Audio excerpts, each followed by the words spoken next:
మంగళ వాయిద్యాలు, వేద మంత్రోచ్చారణ, భక్తజన కోలాహలం, మహిళల కోలాటాల నడుమ తిరుమల శ్రీ వెంకటేశ్వర స్వామి రథోత్సవం కన్నుల పండుగగా సాగింది.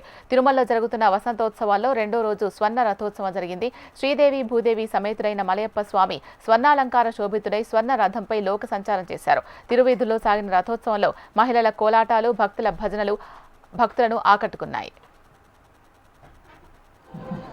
గోవింద అందరూ